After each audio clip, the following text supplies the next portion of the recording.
Ni hao, halo semuanya, kembali lagi dengan Nubarta. Nonton bareng kita.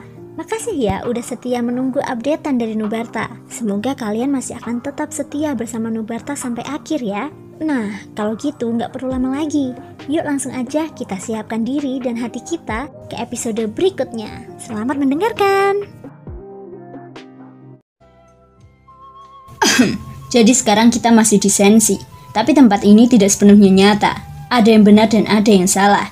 Shane terbatuk 2 kali dan segera mengalihkan topik pembicaraan untuk menghilangkan kecanggungan. Ada banyak kasus kerutan spasial, tetapi kerutan itu seharusnya tidak muncul kecuali ada keadaan khusus. Dari apa yang kamu katakan sebelumnya, seharusnya ada lebih dari satu kasus yang berarti bahwa keinginan dunia mengubah aturan. Begini saja, jika semua orang kuat di dunia berada di rumah kaca dan lingkungannya sesuai, pertumbuhan mereka pasti akan mandek. Dunia sengaja menciptakan keberuntungan agar lebih banyak orang kuat dapat bergabung. Tentu saja, pendekatan ini tidak lebih dari sekedar memaksa sesuatu untuk tumbuh. Hasilnya sangat ekstrim, bisa saja benar-benar menghasilkan orang-orang yang kuat. Tetapi pada saat yang sama juga, akan kehilangan prajurit dan jenderal. Pro dan kontranya jelas. Ye Beijing kemudian dengan sabar menjelaskan. Semua orang mengangguk sedikit, dan semuanya tampak mengerti apa yang dikatakannya. Tetapi tidak jelas apakah mereka benar-benar memahaminya. Namun, Shane mengerti apa yang dikatakannya. Mungkin ini juga merupakan tindakan yang tidak berdaya oleh Sensi. Itu juga secara tidak langsung menunjukkan bahwa hanya ada sedikit orang kuat di Sensi sekarang. Dan dunia akan berusaha untuk membuat lebih banyak orang jenius tumbuh dewasa. Ruang di sini lebih besar dari yang dibayangkan. Tepat saat semua orang memikirkannya, kapal dewa kuno tiba-tiba mengeluarkan suara teredam, seolah-olah dipukul dengan keras oleh sesuatu. Semua orang mendongak dan melihat seekor binatang besar yang aneh, dengan keras menghantam kapal dewa kuno dengan kepalanya. Shane segera bergegas keluar dan muncul ke kehampaan. Ketika binatang buas itu melihat Shoyan, ia mengeluarkan suara mendesis dan segera menyerangnya. Sepertinya dia tidak memiliki kecerdasan. Shoyan tiba-tiba mengepalkan tinjunya dan meninju pinggangnya. Terdengar suara teredam, dan kepala keras binatang buas itu langsung hancur berkeping-keping, disertai suara retakan yang terdengar. Suara ratapan segera terdengar dan binatang itu segera mengeluarkan aura gelisah. Sebelum Shoyan sempat bereaksi, tubuhnya meledak. Ini adalah penghancuran diri, meledak tanpa peringatan apapun, menciptakan kekuatan tumbuhan dalam jarak tertentu. Sosok Shoyan terdorong sedikit ke belakang dan tubuhnya berlumuran darah ungu. Tiba-tiba, kabut putih tebal muncul darinya. Jelas bahwa darah itu sangat beracun. Shane segera menggunakan api untuk mengusirnya. Sekarang, dia juga merupakan tubuh keabadian fisik. Daya tahannya terhadap racun sangat buruk. Jadi dia segera mengeluarkan pil pemecah racun dan menelannya. Butuh beberapa waktu agar racunnya benar-benar dikeluarkan dari tubuh. Shane hendak meninggalkan kabut darah ungu yang terbentuk akibat ledakan itu. Tetapi tampaknya ada secercah cahaya di dalamnya. Jadi dia mengangkat tangannya dan melambaikannya. Kabut darah baru saja menghilang dan di dalamnya sebuah benda berkilau seperti kristal muncul. Shane mengeluarkan tangannya. Kekuatan hisap yang kuat terpancar dari benda itu terbang di depannya. Ini adalah batu kristal.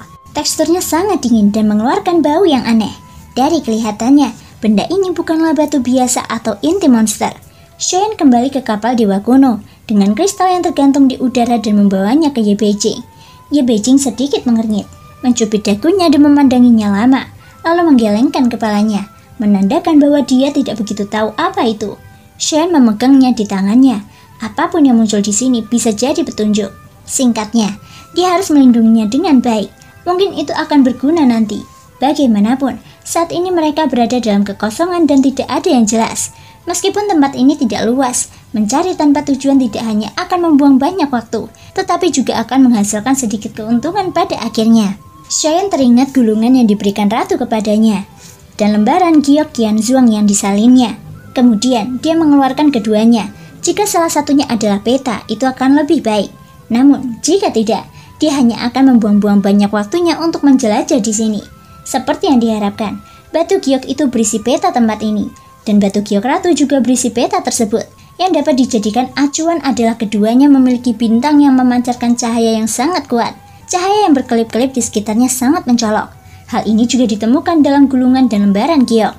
Dikombinasikan dengan bintang-bintang di sekitarnya, dapat dipastikan bahwa keduanya adalah peta. Hanya saja, kedua peta itu jelas berbeda. Bagaimanapun juga, Ratu membuatnya khusus untuknya. Ada catatan sederhana di gulungan itu. Manusia, bumi, surga, bahaya.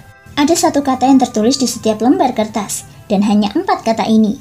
Cheyenne dapat langsung tahu bahwa keempat kata ini sesuai dengan tingkat bahayanya. Level manusia adalah level terendah, dan juga memiliki jumlah orang terbanyak. Tapi mengapa gulungan ini terbagi menjadi 2 lapisan? Apakah ada 2 lapisan-lapisan ruang di sini? Cheyenne melihat gulungan itu. Ada garis pemisah yang jelas di dalamnya. Setelah garis pemisah ini, kertas di atasnya berubah. Gulungan itu agak rumit, tetapi setelah masuk ke sini, jika dapat bersesuaian dengan bintang-bintang ini, itu dapat menghemat banyak waktu bagi Cheyenne. Tingkat manusia adalah yang terendah, jadi lanjutkan dengan hati-hati. Dan mulai dari tingkat manusia. Pertama, pahami aturan di sini. Cheyenne bergumam, dan Ye Beijing juga memegang dagunya dan menatap gulungan itu dengan serius. Hahaha, kau memang pantas menjadi ratu. Dengan istri yang berbudi luhur seperti itu, tidak heran jika Suzang bisa menjadi pria kuat tingkat atas. Seperti yang diharapkan, di balik pria kuat ada istri yang cerdas dan cakap. Ye Beijing memujinya tanpa henti, mengatakan bahwa dia sendiri tidak mungkin begitu teliti. Sebelum Cheyenne masuk ke sini, dia sudah menjelajahi sebagian besar tempat itu, yang menghemat waktu Cheyenne dan menghindari beberapa bahaya yang tidak perlu. Cheyenne menentukan lokasinya. Ada 2 bintang yang paling dekat dengan mereka. Kedua bintang itu tampak hampir sama, tetapi level mereka dalam gulungan itu justru berlawanan. Yang di sebelah kiri berbahaya, level tertinggi di bawah garis hitam, sedangkan yang di sebelah kanan adalah level manusia. Ada perbedaan besar antara keduanya. Jika mereka tidak memiliki peta, memasuki area berbahaya, dan tidak mengetahui peraturan, mereka akan benar-benar berada dalam situasi yang sangat berbahaya dalam sekejap. Kapal Dewa Kuno berubah menjadi pelangi panjang, dan Cheyenne adalah orang pertama yang memasuki bintang tingkat manusia. Kekosongan di sini tidak cukup lebar untuk kecepatan kapal Dewa Kuno, dan dalam waktu kurang dari setengah hari, ia telah mencapai bintang-bintang yang ditandai dalam gulungan. Bintang ini seluruhnya berwarna kuning kemerahan.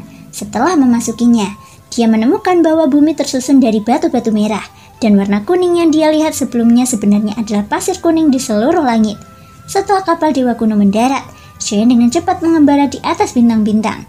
Tak lama kemudian, ada aura yang bergerak di pasir kuning.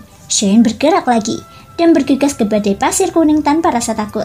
Sesaat kemudian, terjadi ledakan dan ratusan kelabang raksasa yang panjangnya 10 kaki mulai terbakar hebat. Tanpa peringatan apapun, ia tiba-tiba meledak. Terima kasih semua sudah mau mendengarkan dari awal sampai akhir. Sampai jumpa di episode berikutnya.